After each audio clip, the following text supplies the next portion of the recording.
Hello everyone, it's Shane Kanto, your Wasteland reviewer, and I'm here to review Escape to the Cove.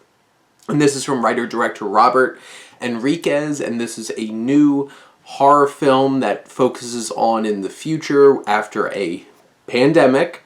And you have famine and pirates and zombies everywhere, and people are turning into zombies. The water is destroyed, fish are all dead, and just trying to get to this place called the Cove, which seems to be a safe place. And you have main character CAIRO YAZID playing Garrett, our character CAIRO YAZID, played by Garrett Barghash, who's trying to get to this place. He has this woman along the way with him, and tragedy strikes, and he's just going through this apocalyptic adventure trying to get to a safe space, coming in contact with zombies along the way, terrible people who are just, doing bad things and hurting other people just so that they can survive, and trying to trust some new people that he meets along the way. And this film, you can definitely tell, is on a pretty shoestring budget, but they avoid it feeling too overtly cheap looking. It uses its minimalist approach really well because this is just this is apocalyptic kind of place. There's minimal people around, there's things disheveled everywhere, there's a lot of quietness because you don't want to bring attention to yourself, and you see this journey throughout all of this, and this isn't very stylized or polished, well, not polished, but stylized and interesting looking per se like The Road. This is a pretty low budget film, so it's using basically the shots that it has without any kind of effects to the post effects to the visuals of it.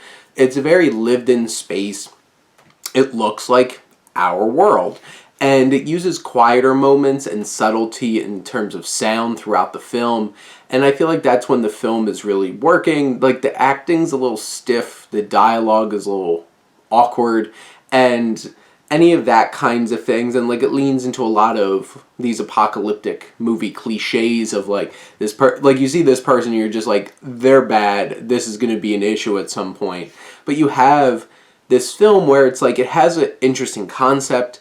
It has a perpetual drive. It does lag a bit throughout, and it doesn't always grab your attention as intensely as it could. But when it's using its quieter moments, I feel like it's offering something fresh and exciting in terms of, because a lot of these kinds of genre films are big, bold, and this is something that's really taking a quiet human approach to it and not trying to do anything too crazy.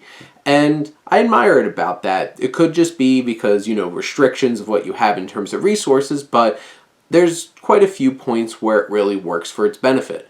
But in general, I think this is a solid kind of post-apocalyptic horror adventure kind of film, and I feel like genre fans of that will get some enjoyment out of this. I don't think this is going to grab the attention of a whole lot of mainstream audiences, but, I think it does well enough in terms of trying to hit that genre fare for those who enjoy those kind of genre flicks, and this can be a nice little surprise for somebody like that.